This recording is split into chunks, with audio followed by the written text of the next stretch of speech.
However, in the 1600s, only one thing was known about acne. It is a cosmetic defect that cannot be eliminated, but it can be masked and hidden. Except for acne, other unattractive marks on the skin were hidden. For example, smallpox blackheads. The powder did the best job.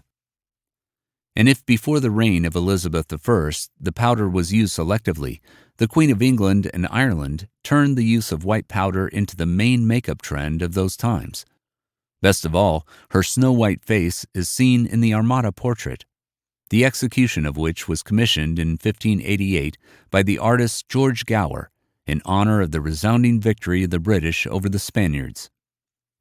In this picture, Elizabeth is wearing a fluffy dress with puffed sleeves, bows, and a huge frill collar framing her neck.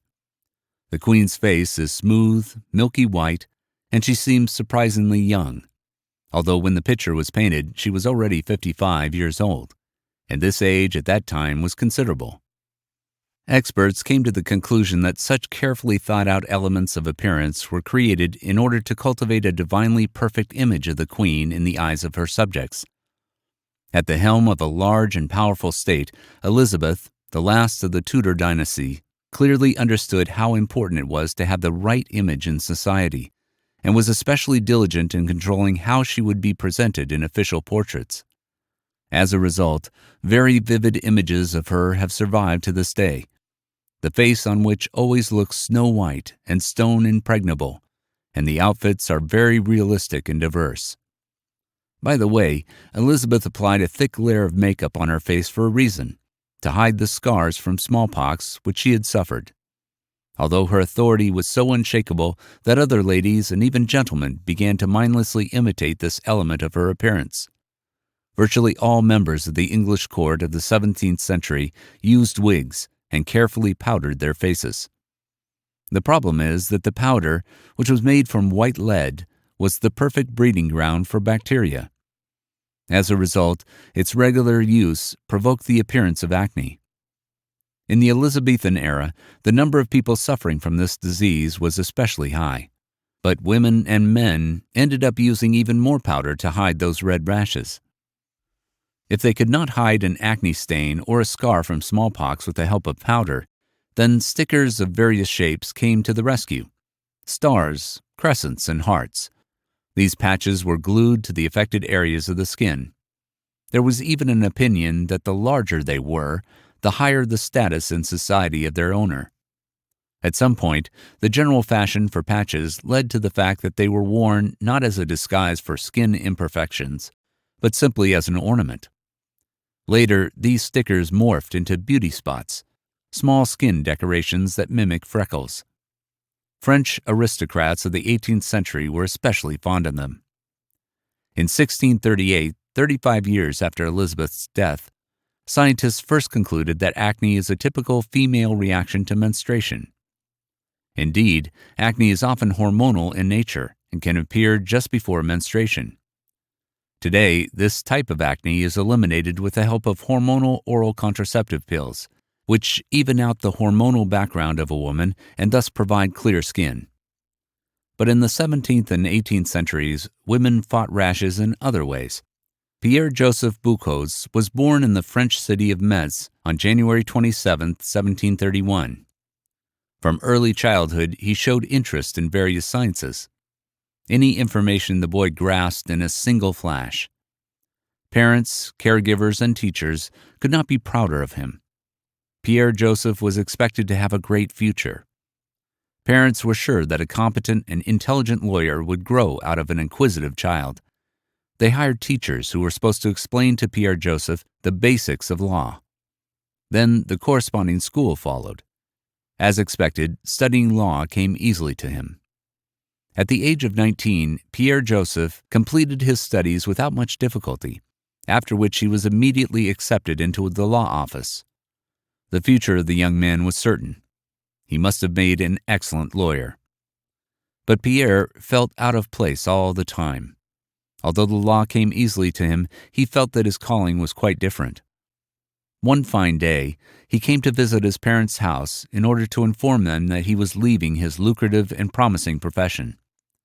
Without the slightest hesitation, he abandoned everything he had worked for so diligently over the past years, and all this in order to start learning again, this time, medicine.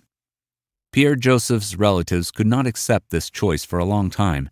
However, this did not prevent him from successfully learning and fully getting into medicine. At the same time, he paid special attention to natural science. This is where his inquisitive mind really found interesting objects to study.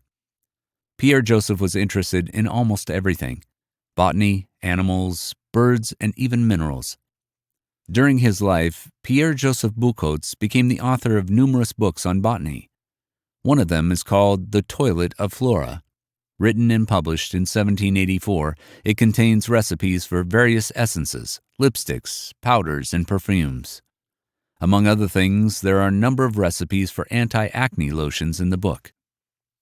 Among the usual ingredients like apples, celery, and fennel, Pierre Joseph Buchholz brings up some unusual ones.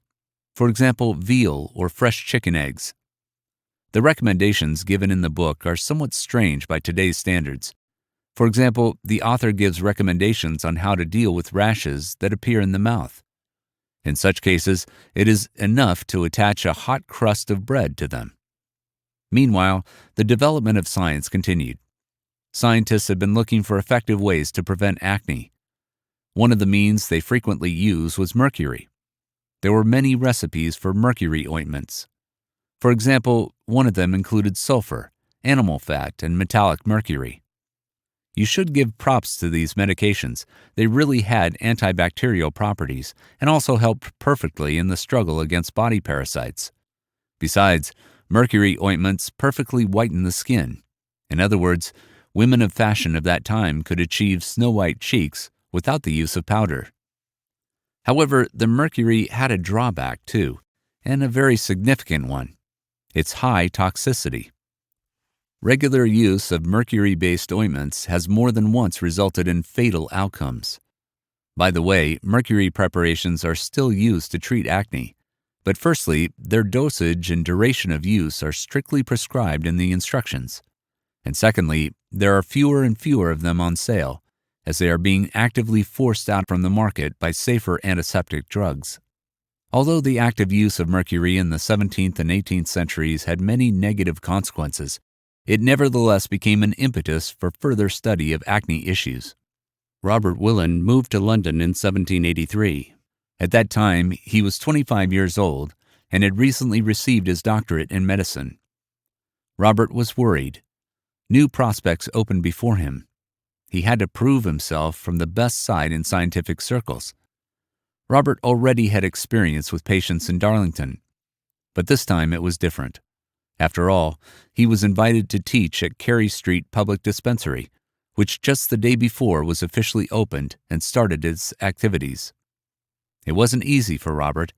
New place, new job. The capital with its completely unusual rhythm of life. He needed a friend and a like-minded person to rely on in difficult times. Who would share his views and interests, for whom medicine was the same hobby as for Robert? Nevertheless, it was long before such a person actually appeared in Robert Willen's life. The medic continued to work alone, paying special attention to human skin diseases. This branch of medicine was scarcely studied, and therefore represented a huge layer for research work. The workload was too great, and soon Willen realized that he could not do without an assistant. It was only necessary to find a young man who could really be useful to him.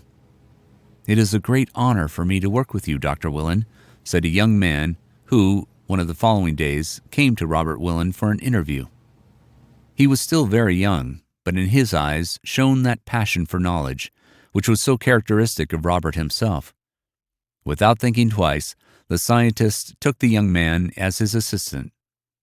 The young man's name was Thomas Bateman. It was in him that Willen soon found that friend and like-minded person whom he had been searching for so long. Thomas was first a student of Robert Willen, then his colleague, and then his successor. Scientists worked side by side to create a modern classification of dermatological diseases. In his treatise on skin diseases, Willen was the first to classify skin diseases from an anatomical point of view. When the scientist died in 1812, Bateman remained to continue and expand the work of his mentor. In 1813, Thomas Bateman published a material entitled A Practical Synopsis of Cutaneous Diseases according to the arrangement of Dr. Willan. And in 1817, he published an atlas called The Delimitation of Skin Diseases. Today, a copy of the atlas is kept in the library of the Royal College of Physicians in London. To be continued in the next episode. Stay tuned.